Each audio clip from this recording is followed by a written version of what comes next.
तेरा कलाम रहेगा कायम पहाड़ जब न रहे खुदाया, तेरे मुंह की एक बात भी टलेगी ना चाहे कुछ भी हो। तेरी मान दिए है जिंदा सोने से भी कीमती, मेरा दिल ये दे गवाही है ये किताब अजीम। नाज़िल करे अपना कलाम, शिकस्ता दिलों को सुकून मिले, तारीकी दूर हो मेरी राहें रोशन कर। दिल अपना कलाम कसरत से ए खुदा बदल दे, रिहाई दे कसरत से फल में लाओ। कलाम रहेगा कायम पहाड़ जब न रहे खुदाया, तेरे मुंह की एक बात भी टलेगी ना चाहे कुछ भी हो। लोग अच्छे खादिम की पहचान उसके अल्फाज की कसरत, उसके इल्म और उसके उन अंदाजों से करती है जिन्हें वो तकरीबन 1 घंटा तवील वाज में पेश करता है। खुदा का मेयार इंसान के मेयार से किस तौर पर मुख्तलिफ है? कहा जाता है कि मसीह की पैदाइश ने तारीख को 2 हिस्सों में तकसीम कर दिया है और उसके कामों ने बनीनो इंसान को 2 हिस्सों में तकसीम कर दिया है, और आखिर में उसकी मौत और जी उठने ने हर इंसान की जिंदगी को 2 हिस्सों में तकसीम कर दिया जो उसे कबूल करते हैं।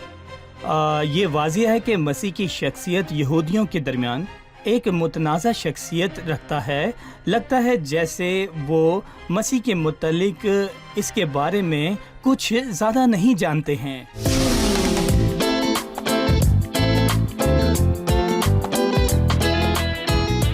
अजीज नाजरीन, मैं अयाद ज़रीफ आप सब देखने वालों को हमारे रोज़ के बाइबली मुतालियाती प्रोग्राम की नई किस्त में खुशामदीद कहता हूँ। इस प्रोग्राम में हम बाइबल मुक़द्दस की तमाम किताबों का मुतालिया पेश कर रहे हैं। अभी हम नए अहदनामे में से यूहन्ना की इंजील उसके 7वें बाब का मुतालिया कर रहे हैं, और आज हम 7वीं आयत से 53वीं आयत तक मुतालिया करेंगे। लिहाजा अपनी बाइबल मुक़द्दस खोलिए और हमारे साथ मुताले में शामिल हो जाइए।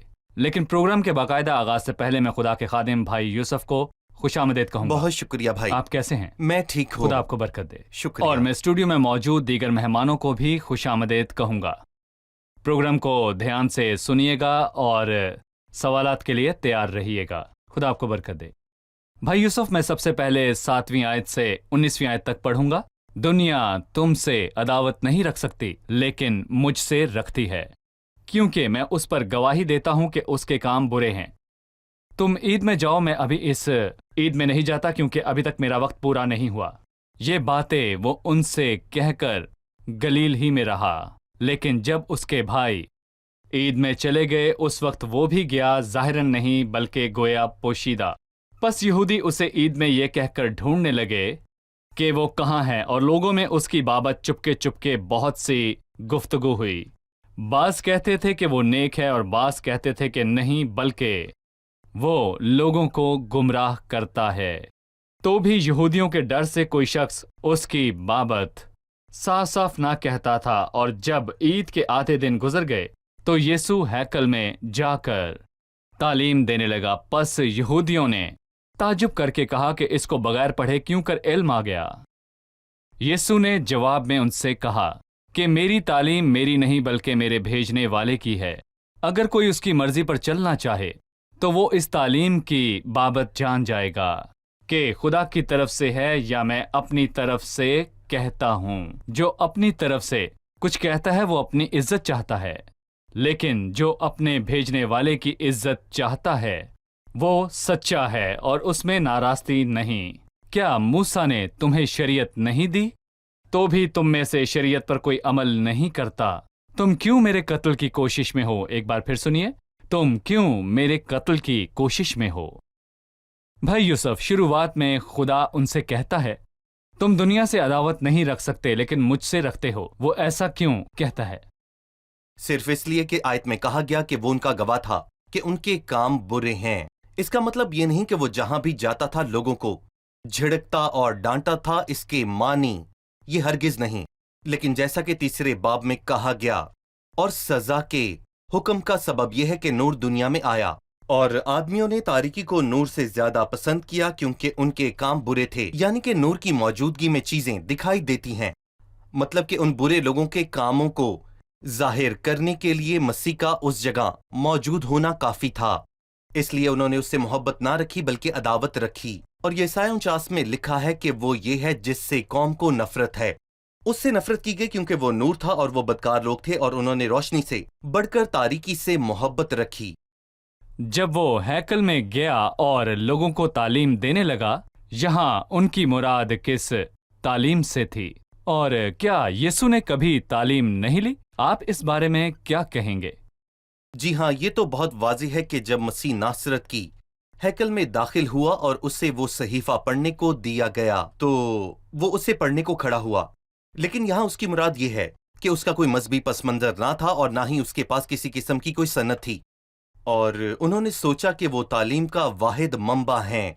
वो ये ना जानते थे कि सबने खुदा ही से तालीम पाई है। उन्होंने ये कभी सोचा ना था, और उन्होंने ये सोचा कि वो तालीम का मंबा हैं और वो इख्तियार वाले हैं। और यीशु के पास ना तालीम है ना ही वो इख्तियार है जो उनके वसीले से मिलता है। और मैं अफसोस से ये कहना चाहूंगा कि उन्होंने खुदा की जो उनके इल्म और इख्तियार का मंबा है कदर ना की। उसके भाइयों ने उसे ईद में ले जाने पर इसरार क्यों किया? मेरा ख्याल है उन्होंने उसका फायदा उठाया। वो जानते थे कि वो मौजज़ात करने की सलाहियत रखता है। तू गलील में क्यों कर ठहरता है? तू क्यों कर एक कोने में रहता है जबकि तू मौजज़ात से लोगों के जत्थों को हैरान कर सकता है? जा और मशहूर हो जा ताकि हम तुझसे फायदा उठा सकें। और बहुत से लोग खुदावंद की खिदमत नहीं बल्कि उसे इस्तेमाल करना चाहते थे। और मसीह के भाई उस वक्त इसी तौर पर जिस्मानी सोच के मालिक थे। सो वो खुद खुदावन को सरबुलंद करना चाहते थे, ना कि खुदावन को। बस यहूदी उसे ईद में ये कहकर ढूंढने लगे कि वो कहाँ है, और लोगों में उसकी बाबत चुपके चुपके बहुत सी गुफ्तगू हुई। बाज कहते थे कि वो नेक है और बाज कहते थे कि नहीं, बल्कि वो लोगों को गुमराह करता है। मसीह के मुतल्लिक दो मुख्तलिफ आरा, जबकि वो दुनिया ही में उनके सामने मौजूद रहा। आप क्या कहेंगे? दर हकीकत ये कहा जाता है कि मसीह की पैदाइश ने तारीख को दो हिस्सों में तकसीम कर दिया है, और उसकी जिंदगी और उसके कामों ने बनी नौ इंसान को दो ग्रोहों में तकसीम कर दिया है। और आखिर में उसकी मौत और जी उठने ने हर उस इंसान की जिंदगी को दो हिस्सों में तकसीम कर दिया जो उसे कबूल करता है, और उसका एक माजी और मुस्तकबिल है। और आज तक ये मामला यकीनन ऐसा ही है। उलझने और सवालात आज भी मौजूद हैं, मगर जिसने मसीह को बतौर खुदावंद और निजात दहिंदा कबूल किया वो किस कदर खुशहाल है। हमें यहाँ पर एक वक्फा लेना है और वक्फे के बाद आकर मेहमानों के सवालात लेंगे। नाज़रीन, एक छोटे से वक्फे के बाद दोबारा हाजिर होते हैं।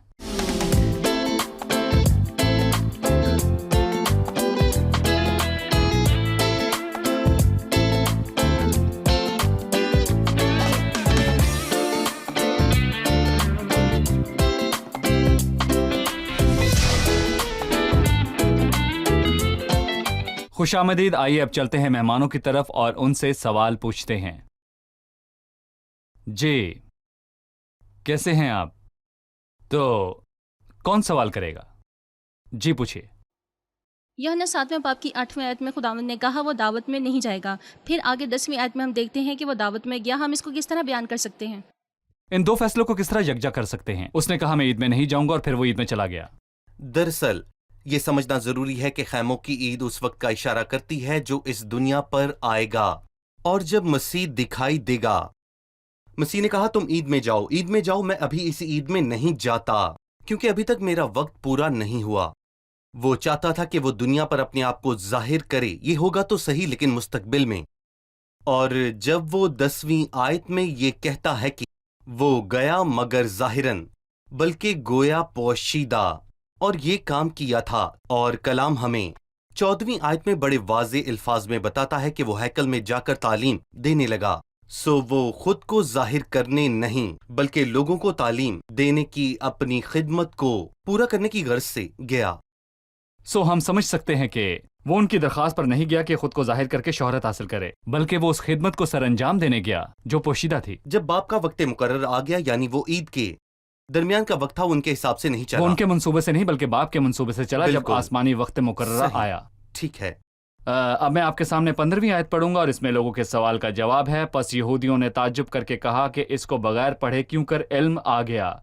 यीशु ने जवाब में उनसे कहा कि मेरी तालीम मेरी नहीं बल्कि मेरे भेजने वाले की है।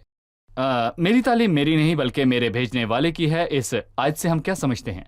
और इसका ये मतलब है कि मसीह ने अपने लिए कुछ नहीं कहा, बल्कि जैसा कि उसने पहले कहा, बाप जिसने मुझे भेजा है उसी ने मुझको हुक्म दिया है कि मैं क्या कहूँ। उसने सब कुछ बाप से पाया क्योंकि वो उसका कामिल पैगंबर और उसका नुमाइंदा था। सो जो कुछ बाप कहना चाहता था वो मसीह कह रहा था। सो अगर हम इसमें से यानी खुदा के कलाम में से खादमों के लिए सबक लेना चाहें जो खुदा की तालीम को औरों तक पहुंचाना चाहते हैं, तो आप उन्हें इस मामले में क्या मशवरा देंगे? जब हम खुदा की सच्ची रफाकत में होते हैं तो हम खुदा के कलाम को बोलने के काबिल हो जाते हैं, और बेहतर है कि हम वही कुछ बोलें जो खुदा हमें दे और उसमें कुछ ना बढ़ाएं, क्योंकि कभी कभार ऐसा लगता है कि खुदा का दुरानिया कम है और मैं उसे बढ़ाने की कोशिश करता हूं। लेकिन यूना का पैगाम बहुत ही मुख्तसर था। वो सिर्फ चंद अल्फाज थे कि 40 दिन के बाद नैनवा बर्बाद किया जाएगा, और ये वो पैगाम था जो खुदा ने नैनवा को दिया, और इसका बहुत बड़ा असर हुआ। सो जब खुदा हमें पैगाम देता है तो हमें वैसे ही पेश करना है जैसा वो है, चाहे वो मुख्तसर ही हो, क्योंकि मुझे ऐसा ही करने की जरूरत है। भाई यूसुफ, कभी कभार लोग अच्छे खादिम की पहचान उसके अल्फाज की कसरत, उसके इल्म और उन अंदाजों से करते हैं जो वो तकरीबन 1 घंटा तवील वाज में पेश करता है। खुदा का मेयार इंसान के मेयार से किस तौर पर मुख्तलिफ है? देखें भाई, पालूस रसूल ने खुद कहा कि मैं हिकमत की 5 ही बातें करना पसंद करूंगा ताकि औरों को नसीहत हो, बल्कि मैं 1000 बातें कहूं जिन्हें लोग ना ही सुने और ना ही उन बातों को समझ पाएं। 1 घंटे तक बोलते रहना मुमकिन है, और ये वो खाना नहीं है जो खुदावंद उस घड़ी लोगों को देना चाहता है, बल्कि मैं खुदा की दी गई बातों को पेश कर सकता हूं जो उसका पैगाम है, और ये ज्यादा बाबरकत होंगी क्योंकि कलाम का दुरानिया नहीं बल्कि उसकी गहराई बहुत अहम होती है। खुदा ने अगली आयत यानी 17वीं आयत में ये भी कहा, अगर कोई उसकी मर्जी पर चलना चाहे तो वो इस तालीम की बाबत जान जाएगा कि खुदा की तरफ से है या मैं अपनी तरफ से कहता हूं। इस आयत के मुतालिक हमें बताइए। शायद अगली आयत में इसकी तशरीह है, जो अपनी तरफ से कुछ कहता है वो अपनी इज्जत चाहता है। क्या एक खादिम बोलते वक्त अपनी इज्जत करवाना चाहता है या वो सारा जलाल खुदा को देना चाहता है? जबकि मसीह ने कहा कि तुम उनको उनके फलों से पहचान लोगे, और अगर एक खादिम खुदावन को जलाल देना चाहता है कि उसे जलाल मिले तो इसका ये मतलब है कि वो खुदावन की तरफ से भेजा गया है। अब मैं 20वीं आयत से आगे की चंद आयात पढ़ना चाहूंगा। लोगों ने जवाब दिया कि तुझ में तो बदरू है, कौन तेरे कत्ल की कोशिश में है? यीशु ने जवाब दिया कि मैंने एक काम किया और तुम सब ताज्जुब करते हो। इस सबब से मूसा ने तुम्हें खतने का हुक्म दिया है, हालांकि वो मूसा से नहीं बल्कि बाप दादा से चला आया है, और तुम सब्बत के दिन आदमी का खतना करते हो। जब सब्बत को आदमी का खतना किया जाता ताकि मूसा की शरीयत का हुक्म ना टूटे, तो क्या मुझसे इसलिए नाराज होके मैंने सब्बत के दिन एक आदमी को बिल्कुल तंदुरुस्त कर दिया? जाहिर के मुआफिक फैसला ना करो बल्कि इंसाफ से फैसला करो। इसका क्या मतलब है कि मैंने एक काम किया और तुम सब ताज्जुब करते हो, मूसा ने तुम्हें खतने का हुक्म दिया वगैरह वगैरह। यहाँ मसीह उस काम का हवाला दे रहा है जो उसने 5वें बाब में किया जब उसने बैतसैदा पर एक शख्स को शिफा दी। उसने कहा, तुम सबत के दिन आदमी का खतना करते हो ताकि मूसा की शरीयत का हुक्म ना तोड़ो। हालांकि खतना मूसा की तरफ से नहीं बल्कि बुजुर्गों के दौर से चली आ रही एक रस्म है। सो अगर तुम मानते हो कि आदमी का खतना सबत के दिन किया जा सकता है, तो ये क्यों नहीं मानते कि सबत के दिन उसका सारा जिस्म शिफा पा सकता है जबकि वो बीमार है और दुख और परेशानी की हालत में है? सो मैंने एक पूरे आदमी को शिफा दी, तो इसमें ताज्जुब की क्या बात है? उन्होंने उसके कत्ल की कोशिश की। जी, कितनी बार मसीह ने ऐसी कोशिशों का सामना किया? दर हकीकत बहुत बार, लेकिन जो तफसीलन लिखी है वो कोशिशें जिनमें से आखिरी कामयाब हो गई, इसलिए नहीं कि मंसूबाबंदी ज्यादा तगड़ी और ज्यादा दुरुस्त थी, बल्कि इसलिए कि उसका वक्त आ गया था। इन कोशिशों में से 2 हम मत्ती की अंजील में देखते हैं, और इन वाकयात में से 3 वाकयात हम यूहन्ना की अंजील में वाज़े देखते हैं। फिर सलीब है जिसका तस्करा चारों अनाजील करती हैं। भाई 24वीं आयत से आप लोगों को क्या पैगाम देना चाहेंगे? जाहिर के मुआफिक फैसला ना करो बल्कि इंसाफ से फैसला करो। لہٰذا آپ اس آیت میں سے سب کے لیے کیا پیغام دینا چاہیں گے؟ ہم اکثر لوگوں کی ظاہری اور بیرونی صورت کو دیکھ کر فیصلہ کرتے ہیں اور یہ ہماری کمزوری ہے، لیکن جب وہ سلطنت کرے گا تو اپنی آنکھوں کے دیکھے کے مطابق انصاف کرے گا اور نہ اپنے کانوں کے سنے کے موافق فیصلہ کرے گا۔ سیموئیل بھی اپنی آنکھوں کے دیکھے کے مطابق فیصلہ کرنے والے تھا جب وہ یسی کے گھر آیا، جیسا کہ خدا نے کہا تھا کہ یسی جا کے بیٹوں میں سے ایک کو مسا کرنا۔ اس نے الیاب کے بارے میں کہا کہ یقیناً خدا کا منصوب اس کے آگے ہے، سو وہ الیاب کو مسا کرنا چاہتا تھا، لیکن خدا نے سیموئیل سے کہا کہ تو اس کے چہرے اور اس کے قد کی بلندی کو نہ دے، یہ وہ نہیں جسے میں نے چنا۔ اور داؤد نے بھی اپنے کانوں کے سنے کے موافق فیصلہ کیا جب سبا نے مفیبوست کے متعلق جھوٹی گواہی دی جس کا وہ نوکر تھا۔ مفیبوست شہزادہ جس پر داؤد نے رحم کیا اور داؤد نے اس کے ساتھ بھلائی کی، لیکن سبا نے اس کے خلاف جھوٹی گواہی دی۔ سو داؤد نے اس جھوٹی گواہی کو سنا اور یقین کیا اور اپنے کانوں کے سنے کے موافق فیصلہ کیا۔ سو ظاہر کے موافق فیصلہ نہ کرو بلکہ انصاف سے کرو۔ اگر آپ کے پاس تمام ثبوت اور واقعات کی تفصیل نہیں ہے تو فیصلہ کرنے کے لیے نہ دوڑیں بلکہ اس پر چھوڑ دیں جو سچائی سے واقف ہے۔ لیکن اگر آپ تمام سچائی سے واقف نہیں ہیں تو آپ سزا سنانے کے لیے نہ بھاگیں۔ اب ہم 25ویں آیت سے پڑھیں گے، اس کے بعد ایک وقفہ لیں گے اور وقفے کے بعد آ کر مہمانوں کے سوالات لیں گے۔ تب بعض یروشلیمی یہ کہنے لگے کہ کیا یہ وہی نہیں جس کے قتل کی کوشش ہو رہی ہے؟ لیکن دیکھو یہ صاف صاف کہتا ہے اور وہ اس سے کچھ نہیں کہتے۔ کیا ہو سکتا ہے کہ سرداروں نے سچ جان لیا کہ مسیح یہی ہے؟ اس کو تو ہم جانتے ہیں کہ کہاں کا ہے، لیکن مسیح جب آئے گا تو کوئی نہ جانے گا کہ وہ کہاں کا ہے۔ پس یسوع نے ہیکل میں تعلیم دیتے وقت پکار کر کہا، تم مجھے بھی جانتے ہو اور یہ بھی جانتے ہو کہ میں کہاں کا ہوں، اور میں آپ سے نہیں آیا، مگر جس نے مجھے بھیجا ہے وہ سچا ہے، اور تم اس کو نہیں جانتے، میں اسے جانتا ہوں، اس لیے کہ میں اس کی طرف سے ہوں اور اسی نے مجھے بھیجا ہے۔ پس وہ اسے پکڑنے کی کوشش کرنے لگے، لیکن اس لیے کہ اس کا وقت ابھی نہ آیا تھا، کسی نے اس پر ہاتھ نہ ڈالا، مگر بھیڑ میں سے بہت سے اس پر ایمان لائے اور کہنے لگے کہ مسیح جب آئے گا تو کیا ان سے زیادہ معجزے دکھائے گا جو اس نے دکھائے۔ یہاں پر ہم ایک چھوٹا سا وقفہ لیں گے اور واپس آ کر مہمانوں کے سوال لیں گے۔ ناظرین، وقفے کے بعد پھر ملاقات ہوگی۔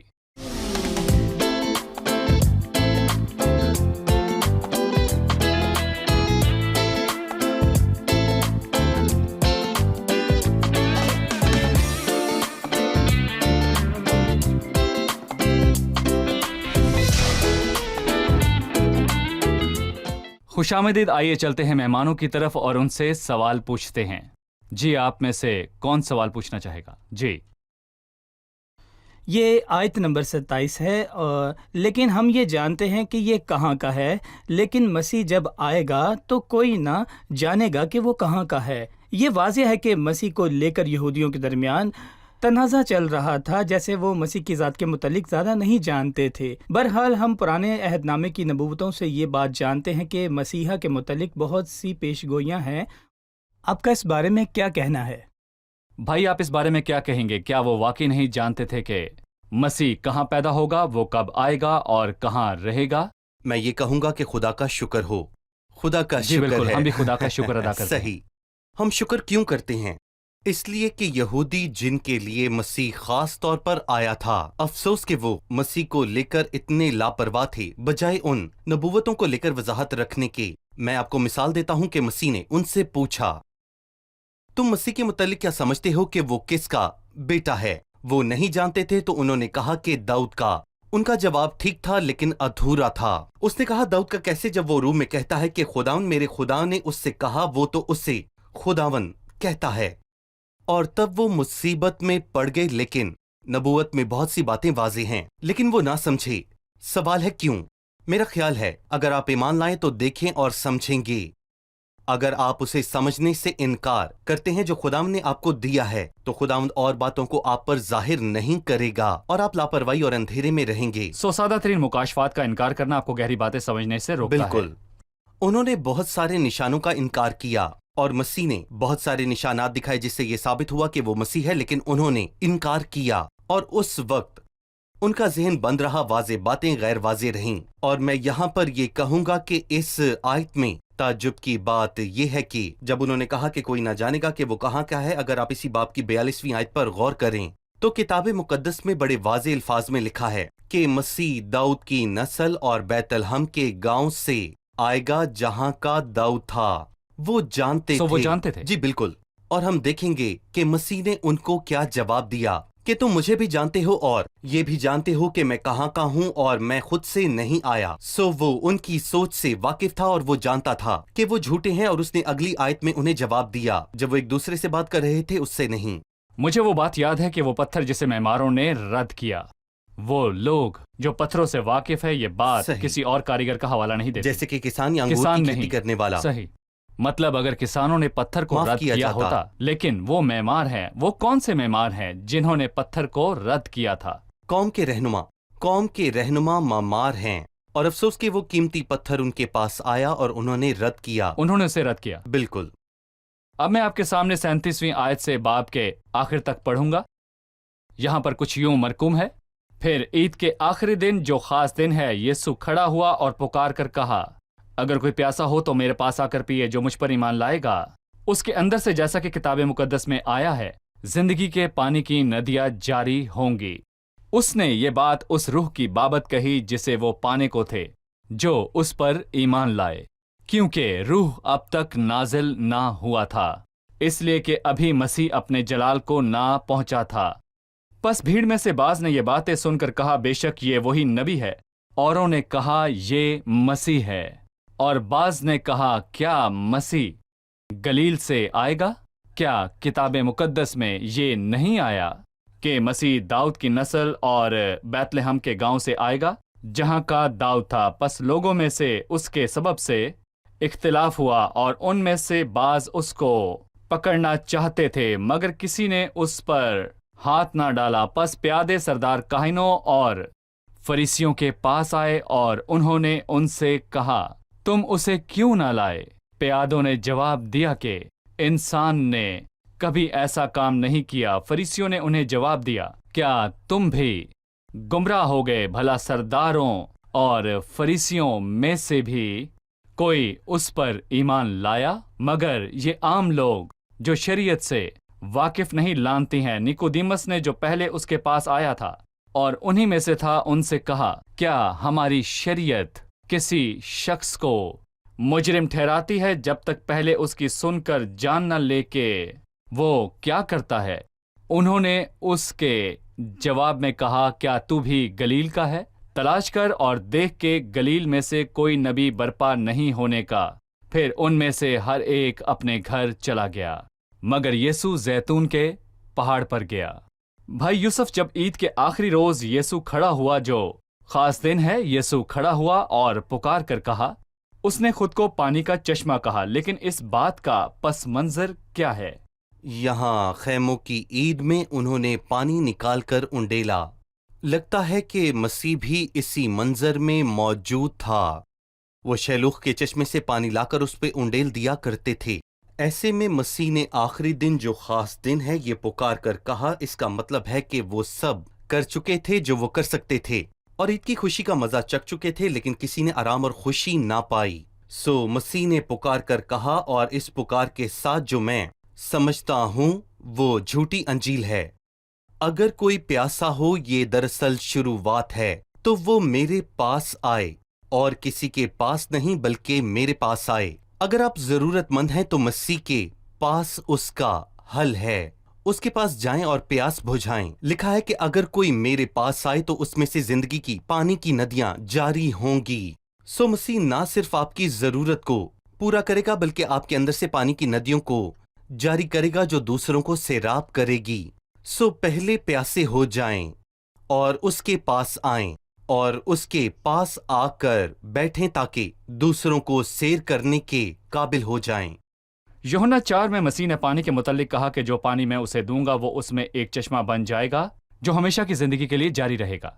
लेकिन यहाँ हम बात कर रहे हैं जो मुझ पर ईमान लाएगा उसके अंदर से, जैसा कि किताब मुकद्दस में आया है, जिंदगी की पानी की नदियां जारी होंगी। इसके मुतालिक हमें बताइए। यहाँ मैं कहना चाहूंगा कि चश्मा नीचे से ऊपर की तरफ जाता है اور یہ عبادت کو ظاہر کرتا ہے کیونکہ یوحنا 4 میں جو بات کہی گئی ہے کہ سچے پرستار باپ کی پرستش روح اور سچائی سے کرتے ہیں، لیکن بات یہ ہے کہ دریا اوپر سے نیچے کی طرف ہی بہا کرتا ہے، اور یہ اوروں کی خدمت کرنے کا عکس ہے۔ ایک خادم کی اخلاقی اور روحانی سطح اس سے بڑھ کر ہونی چاہیے جن کی وہ خدمت کرتا ہے۔ اگر وہ خود نچلی سطح پر ہے تو ان کی خدمت نہیں کر سکتا۔ وہ پانی جو نیچے سے اوپر کی طرف جاتا ہے خدمت کو ظاہر کرتا ہے، اور دو باتیں پاکرو کی قوت سے ہوتی ہیں، اور میں پاکرو کے بنا خدمت نہیں کر سکتا اور عبادت بھی نہیں کر سکتا، لیکن عبادت کی مانند ہے جو نیچے سے اوپر کو بہتا ہے، جبکہ خدمت اوپر سے نیچے کی طرف آنا ہے۔